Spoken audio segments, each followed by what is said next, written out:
Buenas tardes a todos. Comenzamos ya. Gracias a todos por estar aquí. Gracias naturalmente a Casa de América por acogernos una vez más en esta nueva edición del ciclo de Escribo, que es ya un pequeño clásico de las actividades que se realizan aquí en la Casa de América. En esta nueva edición, es un gran placer para mí hablar con Rafael Gumucio, con el que conversaremos acerca de su más reciente libro, que es Mi abuela, Marta Rivas González, que acaba de publicar ediciones de la Universidad Diego Portales en Chile. Pero también hablaremos de su obra anterior, que lo destaca como uno de los narradores chilenos más importantes del presente. Para quienes no lo sepan, Rafael Gumucio nació en Santiago de Chile en 1970. Es periodista y escritor. Como periodista ha escrito para los diarios El Mercurio, La Tercera, Las Últimas Noticias, El País, naturalmente, el New York Times, y así como para The Clinic, revista muy importante dentro del contexto latinoamericano, de la cual Rafael es cofundador. Hablaremos más tarde acerca de The Clinic y del proyecto periodístico de The Clinic. Pero antes debemos mencionar también su faceta como escritor, en el marco de la cual, es autor de principalmente, porque me voy a saltar algunos textos, de los libros Memorias Prematuras, Comedia Nupcial y La Deuda, que son novelas, y de los textos de no ficción, Monstruos Cardinales, Los Platos Rotos, Páginas Coloniales, Contra la Belleza y la Situación. A esta serie de textos de no ficción se le suma Mi abuela, Marta González Rivas, que presentamos hoy, y de un libro del que el muy importante crítico chileno Camilo Marx dijo en El Mercurio que si no es el mejor libro de Rafael Gumucio, está muy cerca de serlo. También Lorena Amaro, de la revista electrónica 60 Watts, ha dicho que es uno de los mejores libros autobiográficos escritos en los últimos 50 años en Chile. Ninguna de estas afirmaciones me parece fuera de lugar. Pero creo que un libro como este requiere una introducción, de manera que nadie mejor para hacerla que Rafael, a quien comienzo preguntándole ¿quién fue Marta Rivas González? Bueno, como el título del libro lo indica, y este título es realmente un verdadero homenaje a la falta de imaginación de los editores y del autor, porque pensamos cómo poner el libro y... Bueno, pongámosle, ¿cómo se llamaba tu abuela? A Marta Rivas, pongámosle así, pues. ¿De qué trata el libro? De mi abuela Marta Rivas González. Y como dice su título, el libro es sobre Marta Rivas González, era mi abuela, una mujer extraña, aunque esto es un pleonasma, decir una mujer extraña, pero era más extraña que cualquier otra mujer. Era una figura difícil de calificar, por eso escribí el libro, porque no era una persona que tuvo alguna actuación pública relevante o que escribiese una obra importante, o no fue ni siquiera una Victoria Ocampo, alguien que creara un salón literario o algo por el estilo, pero tampoco fue una mujer anónima de su clase o una mujer normal de su medio social. Fue una cosa entre medio que era difícil de calificar, es decir, y que era difícil de explicar. Si mi abuelo hubiese dejado una obra, yo me habría podido remitir a su obra. Su marido, mi abuelo, que fue un político chileno importante, sí dejó... Por eso me decía, ¿por qué no escribes sobre tu abuelo en vez de tu abuela? Porque sobre mi abuelo puede escribir un especialista, alguien que conoce la historia. Y tú escribiste también. Sí, escribo ahí un poco, pero recuerdo un ensayo específico acerca de tu abuelo. O sea, mi abuela Araya, mi abuelo vale, del lado... Sí, yo tengo mucha familia, por desgracia, o suerte. O sea, además mi abuelo Araya tuvo 14 hijos, por lo cual tengo 14 tíos, 50 primos, estas cosas como García Marquiana. Tengo ese tipo... Pero volviendo un poco a ella, me pareció que era una figura fascinante porque solo la literatura puede restituir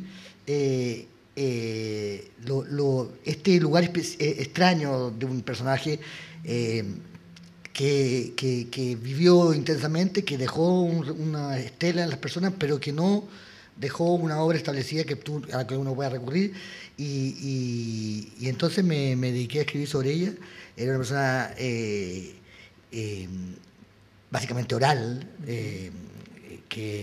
bueno, básicamente la única profesión que realmente estudió fue la pedagogía, era profesora, y le gustaba mucho hacerlo, y era profesora a toda hora, y en todo momento. Y en el caso mío fue la culpable de muchos de mis defectos y algunas pocas cualidades, pero evidentemente fue la persona que me formó como escritor, como lector, como conocedor del mundo, y también una especie de baluarte moral, alguien que me enseñó el bien, el mal, pero por supuesto a la edad que tengo me enfrento a esta enseñanza y me doy cuenta de todo, de lo que me enseñó, pero también de lo que me deformó, porque esta enseñanza también estaba llena de contradicciones, de desvíos, y eso lo hacía interesante. Fue una mujer además adelantada a su época, podemos decirlo así. Sí, no.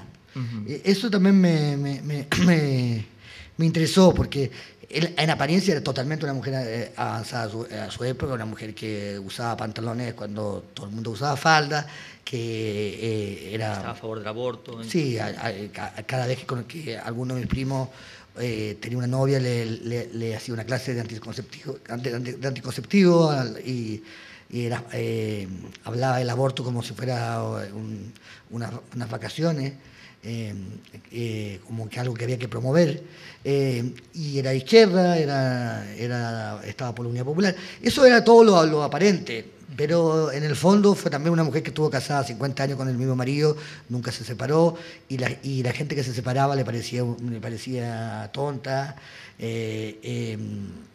Y tenía una serie de valores profundamente conservadores, y además muchos de sus adelantos a su época tenían que ver con que, por ejemplo, con que fue una esposa fiel y leal a su marido. Por ejemplo, su izquierdismo tenía una base en ella misma, pero en gran parte era ser leal a su marido, que hizo un viaje político absolutamente inesperado. Es decir, mi abuelo empezó siendo del Partido Conservador y terminó en la izquierda bastante avanzada. Así que, claro, era una mujer a todas luces moderna, pero también conservadora, porque era una mujer inteligente, y las personas inteligentes no son liberales ni conservadoras, son liberales en algunas cosas y conservadoras en otras. Solo la gente tonta es conservadora o liberal, porque, o sea, que sé que Sin doblez. Digamos. Claro, uno tiene que... por ejemplo, era muy conservadora, pero era un conservadurismo, por ejemplo, estaba a favor del aborto, te explicaba, pero que había una razón por qué estaba a favor. Y estaba en contra del divorcio porque había una razón. Por ejemplo, estaba en contra del divorcio porque encontraba que la búsqueda del amor era contradictorio con la pareja, es decir, que buscar un amor era como, mira mi hijita, le decía, y el amor por un lado y el matrimonio es otra cosa. Ese tipo de una mentalidad práctica. Y esa mentalidad práctica y esas contradicciones que se manifestaban en ella y que le hacen un personaje tan fascinante en el libro, ¿nos dicen algo acerca de la clase chilena en la que ella se crió? ¿Dicen algo acerca de su época en Chile? ¿Fue tu apuesta deliberadamente a la hora de escribir el libro? Sí, yo llevo bastante tiempo escribiendo distintos libros que tienen, en mi delirio narciso, se transformarían en una especie como de mural sobre un poco la historia de Chile en los últimos 100 años, y esta figura estaría dentro del mural. Es decir, y para mí en la escritura la parte histórica, es decir, la historia es esencial. Yo no escribo sin historia, quiero decir historiografía, y además cada día me interesa más la historia y menos la literatura como la expresión de los sentimientos o de las aficiones de una persona, ¿no? Yeah. Como la expresión de una sensibilidad me interesa cada vez menos, y me interesa cada vez más una literatura que tenga que ver con el transcurso histórico. Creo que le da un sabor y un valor distinto a los libros el agregarle este aspecto histórico. No lo hago por una cosa programática. Y a mi abuela le pasó lo mismo, y le pasó lo mismo a Proust, que era el maestro de mi abuela, que empezó escribiendo un libro que era una expresión de sentimiento y de su subjetividad, y terminó apasionado y perdido en la lectura del Conde de Saint-Simon, no sé si el conde o el duque, porque los confundo siempre. ¿Duque? Duque, o sea, porque el conde era otra cosa, nada que ver. El conde era un socialista utópico. Y se terminó hundiendo en esa lectura, y me pasó lo mismo a mí, que me empecé a hundir en esa lectura. Y claro, ahí hay una literatura que no trata de ser literaria, sino que trata de ser histórica, y que tiene todos los sentimientos. Entonces, claro, yo no quise transformar a mi abuela en el modelo de una historia, pero sí le quise dar el valor que además tenía ella, que era haber estado en la cocina o en el salón de casi todo lo que pasó en la política chilena en los últimos 50 años, y de no haber sido nunca un actor protagonista de ello, pero haber estado siempre de manera secundaria e importante dentro de ella, y eso le daba un interés al cuento. Sí. Fue además una mujer que estuvo exiliada en 2 ocasiones. Sí, eso en otros países de América Latina es como bien común, pero en Chile es muy raro. Aquí el chileno, en Chile te exilian una vez, pues no reinciden. No, es la única diferencia que tenemos con los otros países. Nosotros exiliamos una sola vez. Cuando te dan el pasaporte dicen aquí exilio, pero mi abuela logró, y mis 2 abuelos fueron exiliados 2 veces, y fueron exiliados por 2 generales completamente distintos, pero parece que eran alérgicos a los militares. Así que no está mal, no es una mala alergia. mi mujer, que es judía, yo le digo que soy un judío honorario, porque me pasa lo mismo que cuando veo como algunos, yo tengo como siempre una maleta lista para irme, porque nos van a expulsar. Yeah. Y claro, es una cosa de tradición, ya te acostumbras como a tener tu maleta lista. Y es un punto de contacto también con tu abuela. Tu abuela, como digo, estuvo exiliada 2 veces, en primer lugar con su padre, el político Manuel Rivas Vicuña, y luego con su esposo, el senador Rafael Gumucio, y por razones inicialmente similares, pero después distintas. Tú viviste en París, en Madrid, en Barcelona, en Nueva York. Esta especie de transhumancia ¿se vincula con algún tipo de herencia de tu abuela, sentirse en casa en todos los sitios o sentirse incómodo en todos los sitios, incluyendo el país natal? Claro, lo que pasa es que yo llegué a Chile, yo me fui de Chile a los 3 años y volví a los 14. Toda mi formación intelectual, moral, personal fue en Europa, en París, y eso te marca para siempre, pero también te marca en el sentido inverso, en el sentido de que también eso te imprime desde pequeño, y también le pasó a mi abuela lo mismo, la sensación de que Chile es algo importante y algo que hay que pelear por estar, y algo que falta, y algo que entonces, al revés, me pasa que esta historia de exilio hace que me sea completamente imposible vivir en otra parte. Lo he hecho y me siento, he vivido aquí, he vivido en Barcelona, he vivido en Estados Unidos, y en todas partes me siento completamente cómodo, mucho más cómodo de lo que me siento en Santiago. Mis pies están acostumbrados a veredas anchas, ¿no? A veredas chicas.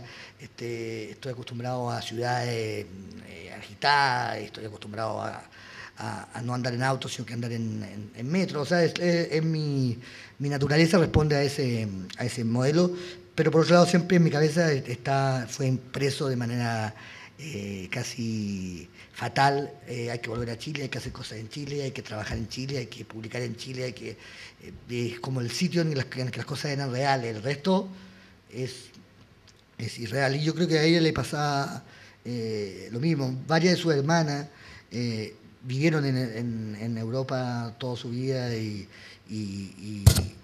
claro, ella no la envidiaba nada, no envidiaba para nada ese destino. Como que, claro, nunca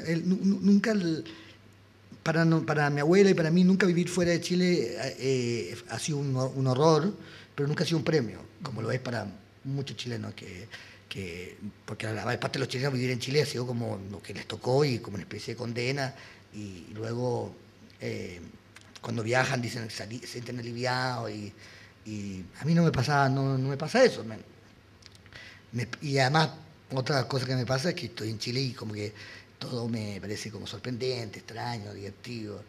Es como un experimento. Lo es, para mí también lo es, y no solo allí.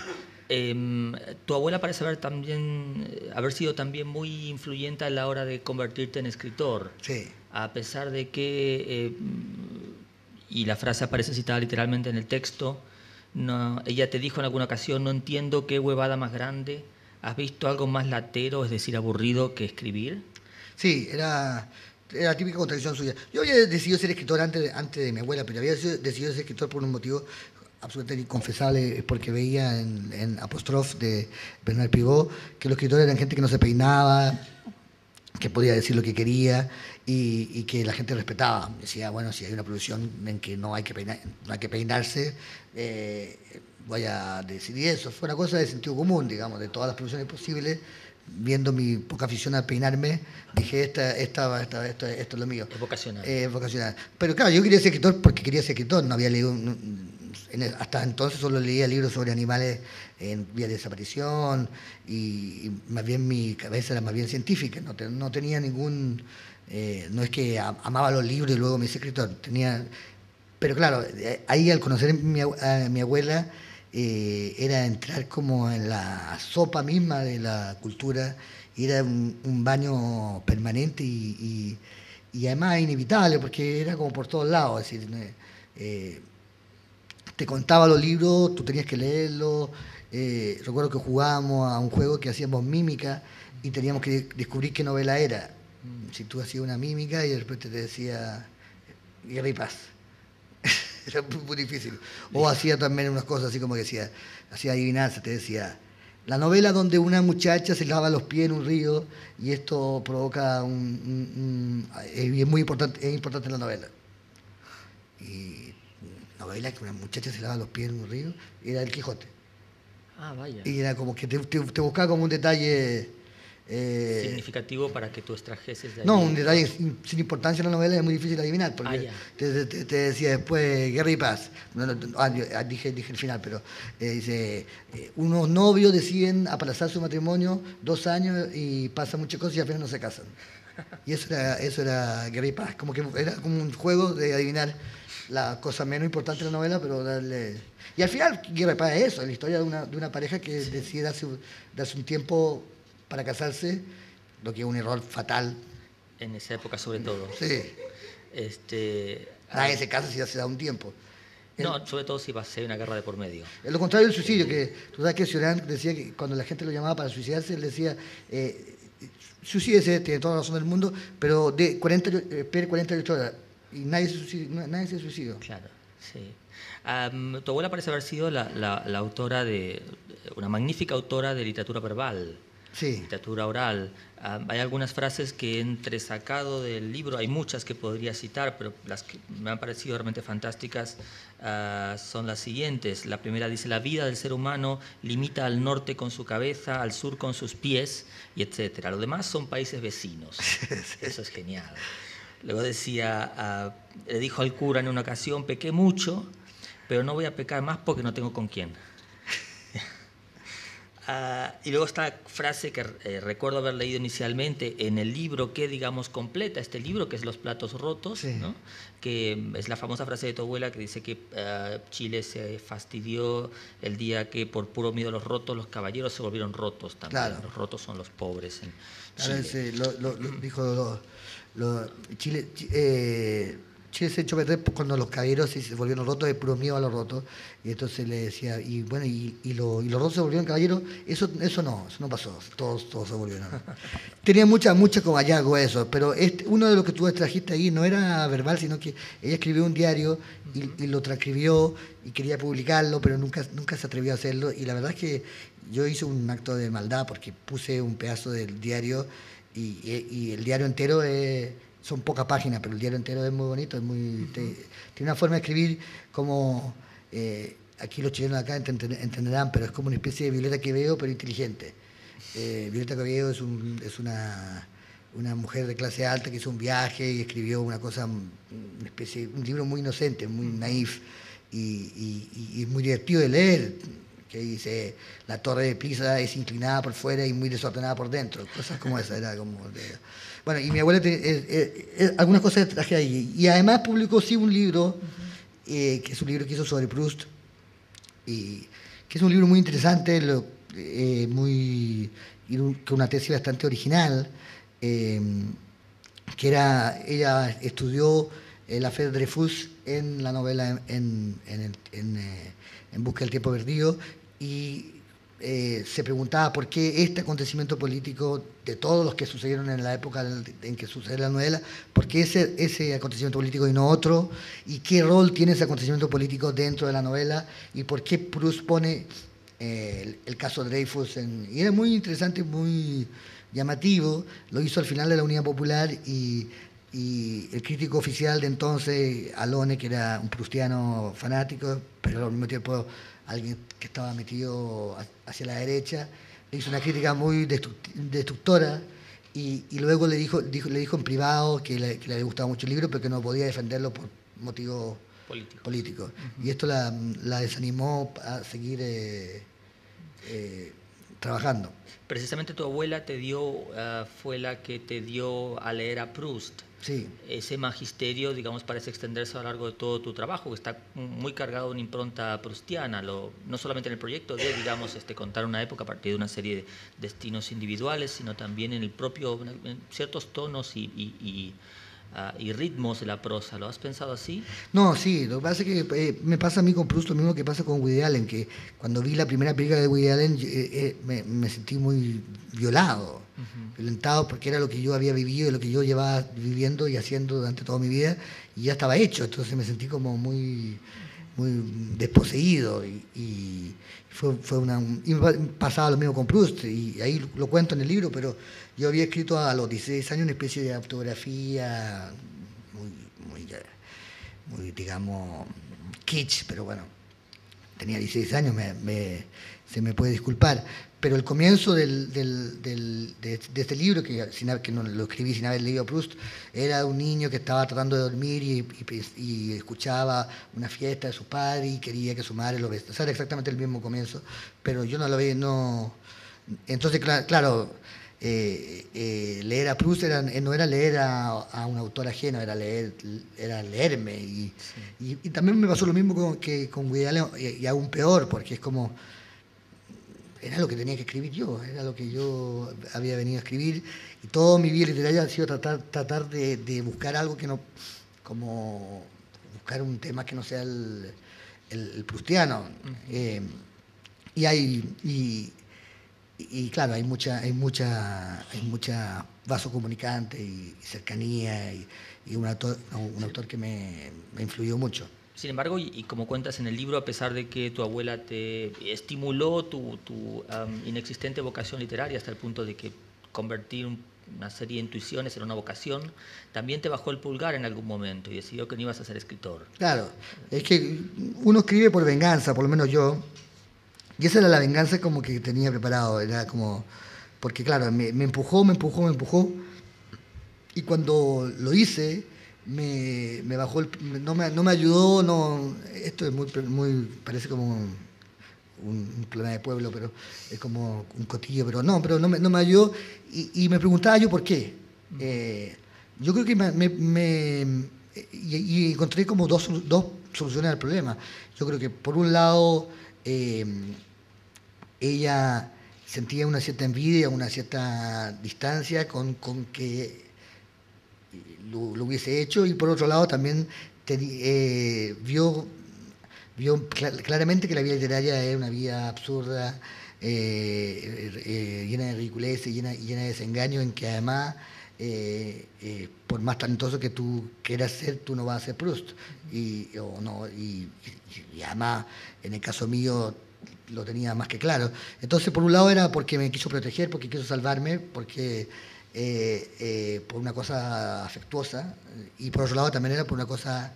una especie de competencia sostenida entre ambas. Claro, un poco lo que llamamos los chinos el chaqueteo, un poco. Era como, no, tú no lo vas a hacer, porque también tenía una idea de la literatura que la literatura era algo que se cocinaba en otro lugar, ¿no? Entonces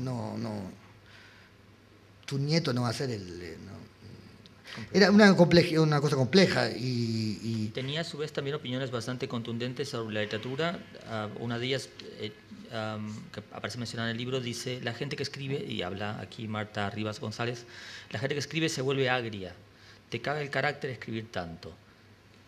Cosa Sí, por aparte perfectamente cierta. se refería sobre todo, se refería sabía mucho de literatura. específicamente a José Donoso, que había sido muy amigo de ella y con el que tenían una relación como muy compleja, dialéctica, porque eran personas que tenían una, una cercanía evidente. Yo cuando conocí a José Donoso lo conocí muy poco, pero lo vi y era como mi abuela con barba, era una cosa bastante extraña, digamos, para una persona.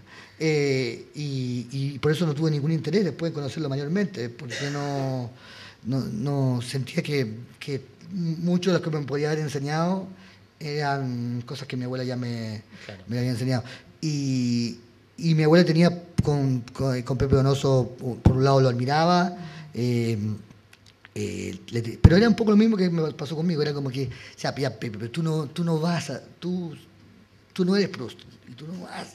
Y esa pretensión le molestaba y también le molestaba, también quizás le molestaba una cosa que también sale en el libro de alguna forma. Los escritores estamos llamados a desnudar los trapos sucios, a mostrar cosas que no hay que mostrar, a romper moldes y el lado profundamente conservador de mi abuela también entendía eso, o sea, también era que yo lo hablo aquí en el caso mismo de Donoso, que era que ella, mi abuela, podía escuchar que toda esta pretensión de Donoso, esta especie de ansiedad literaria, de ansiedad de ser escritor, todo eso le parecía ligeramente ridículo y divertido. Pero también yo creo que le molestaba lo bueno de Donoso, o sea, ver que El obsceno pájaro de la noche y El lugar sin límites son libros que son demoledores para la propia clase social y para el propio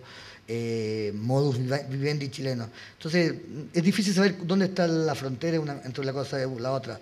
¿Dónde está la señora que te censura por, por querer ser algo que no eres o la señora que te censura por ser esa cosa? Yo estoy seguro que si mi abuela hubiese conocido a Marcel Proust, tampoco, le hubiese dicho lo mismo, pero Proust, tú no eres, no sé, en esa época, Flaubert, Claro. o ya déjate, Marcel, tú...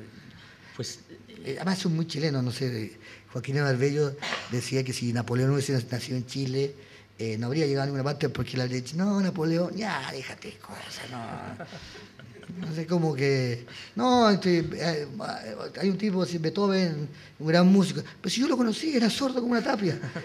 Y, en Chile la idea del talento, la genialidad, es algo que sucede como en otra galaxia. ya. Pero aquí, en este barrio, no hay nadie... son- o al revés, si Beethoven es súper buen músico, pero yo estaba en clase de música con él, entonces yo también soy buen músico. Ya. Como que porque Beethoven coma galleta igual que yo, es algo que no sé, aquí hay muchos chilenos que pueden atestiguar si estoy hablando tontera, ¿no? Pues, Pero era más o menos esa es la idea, como que, ya, pero estamos en Chile, no, déjate de joder. claro. Pues si esto te cerró la puerta al taller de Donoso, no lo hizo con el taller de Antonio Skármeta. Tú continuaste esta vocación literaria yendo al taller de Skármeta. ¿Cómo fue esa experiencia? Bueno, tenía 18 años y fue una experiencia muy rara porque Carmeta hizo un concurso para entrar nos daban un dinero, una parroquia en Alemania recibía dinero para ayudar a los pobres chilenos y éramos nosotros los escritores. Si hubiese sabido la parroquia alemana para qué destinaban sus fondos, yo creo que... pero bueno, pero nos pagaban un estipendio, no podíamos tener más de 30 años, yo tenía 18, y yo postulé como mortal, nunca, y quedé, para mí fue una sorpresa infinita, y era el primer taller literario en democracia, donde te pagaban por escribir, y estar ahí significaba... venían revistas a sacarte fotos, venían periodistas a hablar, porque era como, estos son la nueva cama y Claro, y la primera en democracia. Y tener 18 años, yo había escrito poemas y cosas para mí, y, o sea, estar ahí fue una experiencia asombrosa y al mismo tiempo vertiginosa y un poco mareadora. Y ahí estaba Alberto Fuguet, Pablo Azócar, Pancho Moato, otros que después siguieron escribiendo, y, y fue una experiencia muy, muy asombrosa. Esto fue antes de tu... Tú tienes, para quienes no lo saben, Rafael Gumucio tiene dos comienzos como escritor. Un comienzo fallido y un comienzo que aparentemente, y por lo menos hasta ahora, parece no ser fallido. Claro. ¿Pero esto fue antes del comienzo fallido? Mucho antes, pero cuando estábamos ahí en el taller de Escarmeta, las editoriales, que eran dos, pero venían al taller a decir quiénes son los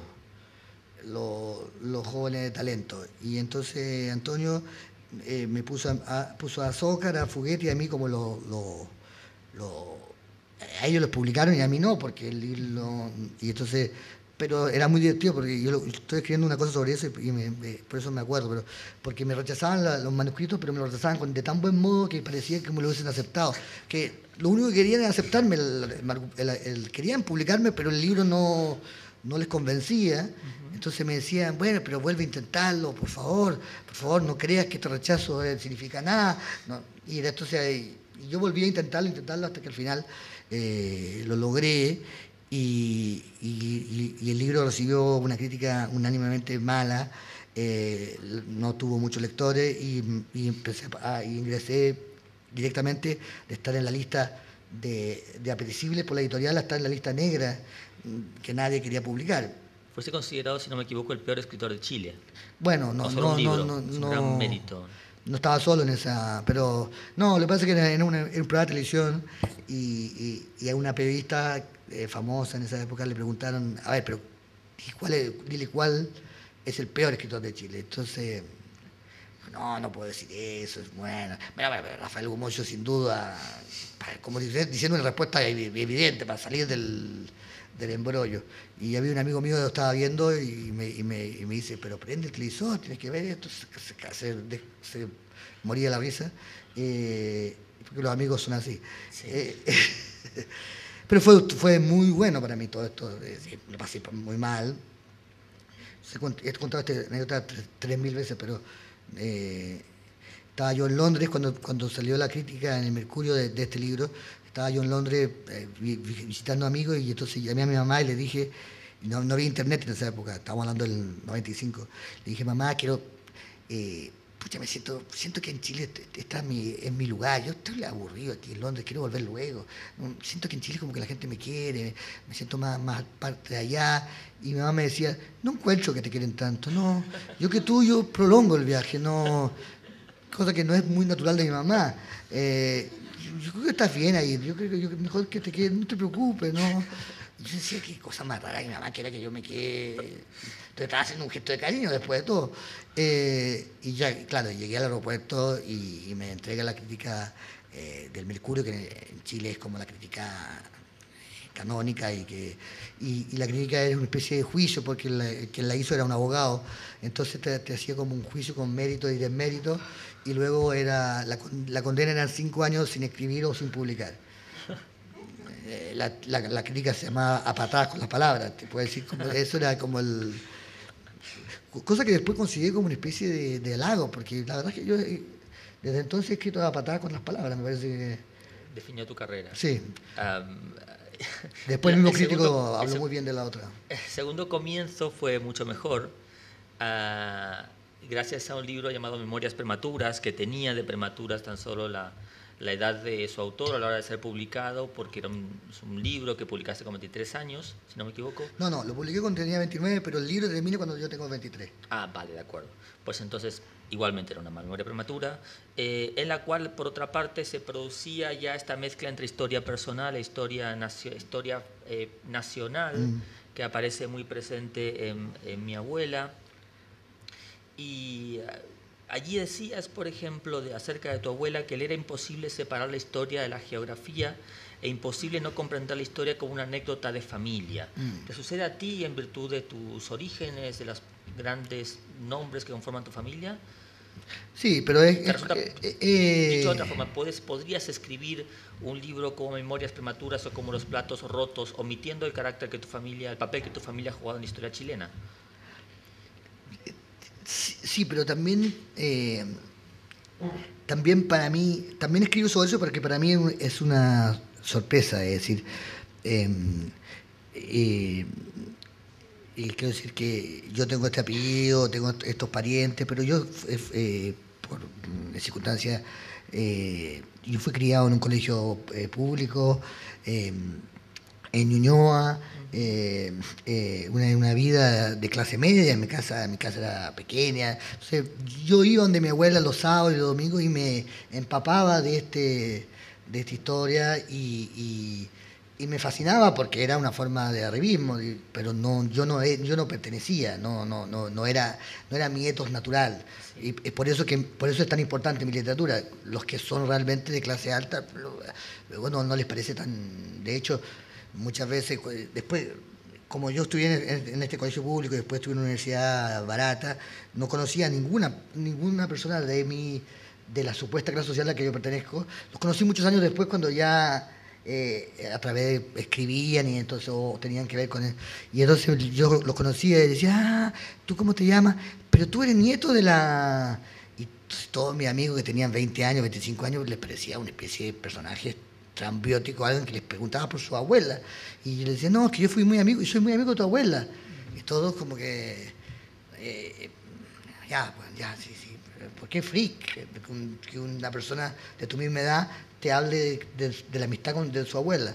Claro. Ahora, luego después he ido descubriendo que casi todos mis amigos en Chile han tenido una relación particular con su abuela o son hijos de personas muy mayores y que es algo que nos unió como generación. Pero no es, el libro puede ser un poco engañoso en ese sentido y espero escribir alguna vez otros que puedan equilibrar un poco, porque parece que fuera como Lampedusa, no sé, o alguien así como una especie de marqués, y para nada fue mi vida.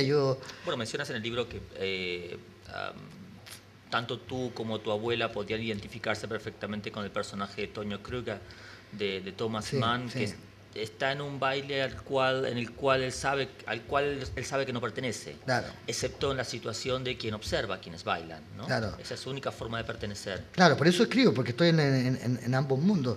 Pero yo vivía en una casa donde mi hermana compró unas gallinas y pusieron un gallo y durante un año no podíamos ir a la cocina porque un gallo nos atacaba. O sea, vivíamos una vida muy precaria, no, y para nada Glamorosa. glamorosa. Pero mi abuela dentro de eso entonces, claro, y me denuncio en este libro porque para mí la literatura y el glamour o la clase alta eran un mismo continuo y era una forma de abrazarme frente a la precariedad de mi vida, una forma de salvarme.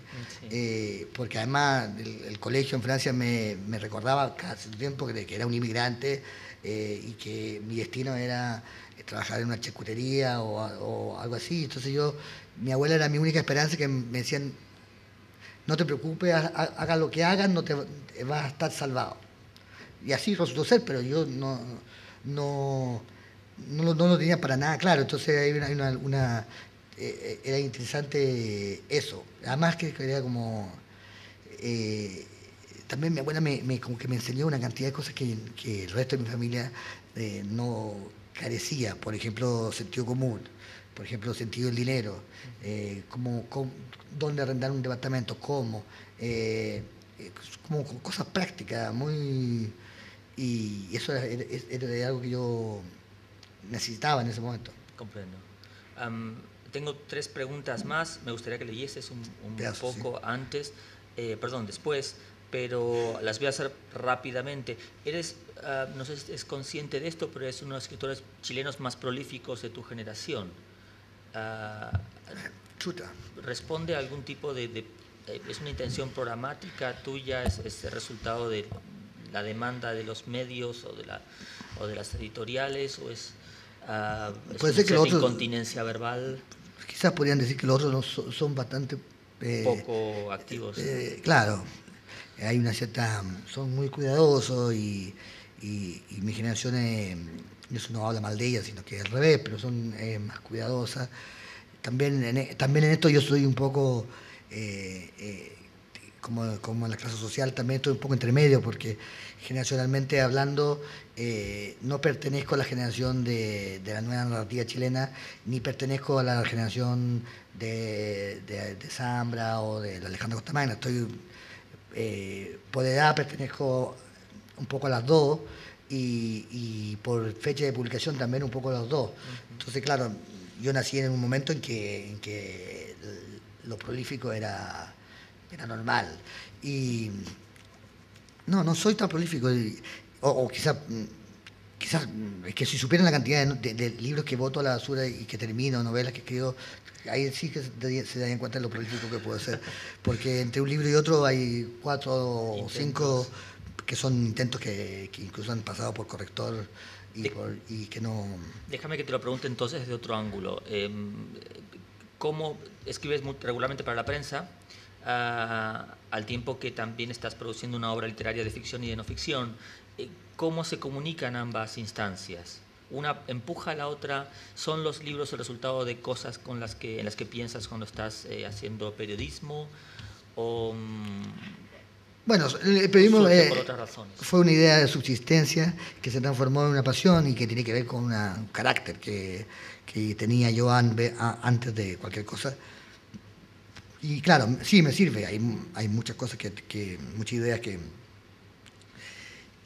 tienen que ver pero claro, pero por otro lado esta obligación periodística es lo que me ha impedido, y quizás sea una suerte para todos ustedes, ser un escritor de ficción pura y duro. Lo que yo no he podido nunca hacer y nunca me he podido dar el lujo de irme a un bosque o irme a una universidad a escribir una novela de 500 páginas sobre algo que yo imaginé o sobre un leñador o sobre... eso es algo que no he podido, que siempre ha sido como una especie de sueño, de ilusión, de idea, y cuando empecé a escribir pensé que eso iba a ser yo, pero nunca lo he hecho. La idea de García Márquez, de que está camino a Acapulco y se le surge Soñar en Soledad y da vuelta el auto y vuelve, es algo que yo no podría hacer. Primero porque no sé manejar y es mi mujer la que maneja, si le digo que de la vuelta para escribir Soñar en Soledad no lo va a hacer. Así que terminaría en Acapulco igual. Pero también tiene que ver con el trabajo imaginativo, es decir, supongo que para imaginar algo como Soñar en Soledad o algo así, tienes que tener un tiempo mental que yo nunca he tenido, es decir, que nunca me he puesto como que y esto que los personajes te hablan y que hablan algunos escritores, que se obsesionan y que el personaje va y se sienta en la mesa, ¿no? Eso no me ha ocurrido por el tipo de vida que he llevado. Por suerte lo que me pasó es que esto que cuando empecé era como algo que yo me recriminaba y me culpaba y me decía, pero ¿por qué? Al final no pude ser un escritor de esos que escriben novelas. Al final se transformó en la forma de escribir de toda una generación. Y ya no hay, ya casi no existen de esos escritores, solo en Estados Unidos, en países de lengua inglesa, siguen existiendo eso, pero generalmente esto que era una cosa que me surgió por defecto, se transformó en algo universal y común, y yo, mamá, me iba llegando me han ido gustando los escritores así, me ha ido interesando ese tipo de literatura y me ha... Y es como, claro, el paso de Proust al conde de Saint-Simon, o del duque de Saint-Simon, que es de Proust, que es el escritor, exactamente el ejemplo mismo del tipo que se encierra en una casa, en una pieza insonorizada a escribir, a el señor que vive una vida política y social y que escribe, y que la escritura es como una especie de execrencia de su vida, que es parte de su respiración. Yo he ido moviéndome hacia ahí, así como una cosa natural, basada más en mi natural ansiedad y mi necesidad de estar en todas partes y de de moverme. Pero claro, mi ideal de escritor era el ideal del escritor de imaginación. Ya. Entonces, yo tengo tiempo para escribir muchos libros, pero no tengo tiempo para tener imaginación, digamos. Afortunados tus lectores. Hay una pregunta más. Para quienes no lo sepan, Gumucio es director del Instituto de Estudios Humorísticos de la Universidad Diego Portales de Santiago de Chile. Quería que nos explicases en qué consiste este instituto, que hasta donde yo sé es único en el mundo, y ¿por qué reniegas tan habitualmente de tu condición de humorista en tu literatura? Es parte del humorismo, digamos, ¿no? Claro. No, este instituto es una idea que tuvimos en la Universidad Diego Portales, una idea, digamos, divertida. Cuando me contrataron en la universidad, yo nunca pensé que iba a tener una vida académica, no estaba preparado para ello. Les dije, yo lo único que puedo enseñar, esta es una universidad de periodismo, yo lo único que les puedo enseñar es la forma en que yo me ganaba la vida en el periodismo, que ha sido el humor, y Dios sabe que un periodista que tiene humor, o un publicista que tiene humor, o un escritor que tiene humor, siempre tiene más trabajo que el que no lo tiene. Es una forma de subsistencia, yo lo pienso de una manera práctica, no ni siquiera en momentos de vaca flaca. Yo he escrito chistes para gente, y es una cualidad que no lo pensaba, y se me ocurrió ahí. Después he tenido que inventar teorías, que crear una cierta forma de enseñarlo, y ha sido una experiencia bastante rara y interesante, y han salido ya varias generaciones de alumnos, pero claro, mi condición de humorista es que no, mis libros tienen humor porque mi vida la tiene, pero no me consigo como un escritor como Tom Sharp o como no sé, Evelyn Waugh, así como un escritor que deliberadamente se sienta y va a hacer un libro. Lo he tratado de hacer porque mucha gente me ha dicho que sería un super negocio, pero apenas me siento como la idea de hacer algo gracioso en un libro, me bloqueo. Y más bien trato de hacer cosas como un poco como para mí seria o trágica o importante o interesante o trascendente, y por supuesto que eso sale divertido muchas veces, pero no es un poco un equívoco, porque además, claro, son dos facetas distintas. Yo he trabajado haciendo chistes, pero es un trabajo como quien arregla lámparas, es un trabajo matemático, no es que yo, por ejemplo, en el Clinic o en el... yo hacía con un grupo de amigos las noticias falsas. Pero no es que nosotros nos estuviéramos descojonando la risa, sino que a ver cómo se llama este tipo, pongámosle así, ya, pero no tiene nada que ver con mi faceta de escritor, son otros mundos. Entonces, muchas veces me dicen, bueno, escribe un artículo chistoso sobre tal tema, y no se me ocurre. Ya. Tenía una pregunta más acerca de Chile hoy, que es, si acaso, un país que se parece un poco más al proyecto de país que tenían tus abuelos, si no me equivoco, pero vamos a dejarla, si quieres, para el turno de preguntas, y voy a pedirte que leas un fragmento del libro. Ya, yo leo bastante mal, pero veo pero me inspiré porque por el lugar. Estamos aquí en el Palacio Linares, o ex Palacio Linares, lugar de una película muy divertida, Patrimonio Nacional, y esto es muy cerca, creo que los marineros me pueden corregir, pero es muy cerca de un lugar que sale en el libro, que se llama La Ballena Alegre, que fue... no lo encuentro, que fue el contacto de mi abuela con el franquismo, un contacto muy placentero por lo demás, o con el falangismo más bien. Y como estamos en Madrid y estamos aquí cerca de la calle Alcalá, me pareció que era divertido y atingente leer esto en este lugar. El capítulo se llama La ballena alegre. 1966, viaje parlamentario que mi abuelo transformó en un viaje de placer. A París, donde viven dos de sus hermanas, abuela, a Roma, a la casa de la nana García de la Huerta y Hernán Santa Cruz. A Madrid, por el puro placer de ir al fin a una ciudad que ni usted ni su marido conocían, la que tanto habían oído hablar en su juventud. 1938, el año en que usted y su marido se conocieron y se casaron en plena Guerra Civil Española. La toma de Madrid, la batalla de Madrid, la caída de Madrid, la ciudad gris y parda llena de señores de abrigos, de señoras de abrigo y caballeros con pinta de viudo. La ballena alegre, ¿dónde queda eso? Pregunta usted de manera inesperada a unos amigos de la Internacional Demócrata Cristiana de su esposo. ¿Cómo sabe usted de eso? Se sorprendieron los amigos ante la mención de ese dato completamente local. ¿Dónde queda? Insistió usted. En la calle Alcalá, frente al Palacio de Correos, le explicaron. Nunca fue nada del otro mundo tampoco, señora. Un mito, apenas el subsuelo del Café León. Una escalera empinada, un espejo que da a la nada humo, ruido, sillas, columnatas y bajorrelieves marinos turbios, entre truscos y vieneses llenos de falangistas de la primera hora, le precisaron los amigos españoles. La ballena alegre que imaginaba usted, gigantesca y curva, cuando en Santiago de 1937 Samuel Ross, su novio casi, le hablaba de ella. El nombre de la taberna que le evocaba un mundo de marineros rudos con rostros eternamente jóvenes cantando a coro a su camisa azul que bordaron en rojo ayer.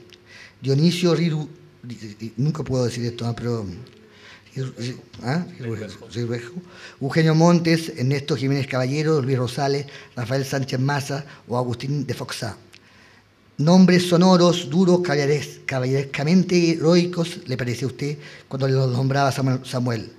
Ruido y vermut, gritos y risas se imaginaba usted cuando él le contaba, y estudiantes recién llegados de su provincia resecas, viejos marqueses, hijos de académicos, homosexuales de clavel en la solapa, pintores con pache en el ojo, exministros de la dicta blanda del Primo Riveras, indianos de paso hacia París, mancos, mudos, ciegos y sordos.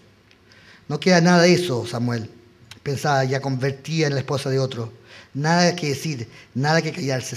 Samuel Ross, muerto y enterrado, olvidado o peor aún, recordado a medias, clavado como una mariposa atravesada por un alfiler a un resto de reseco de historia.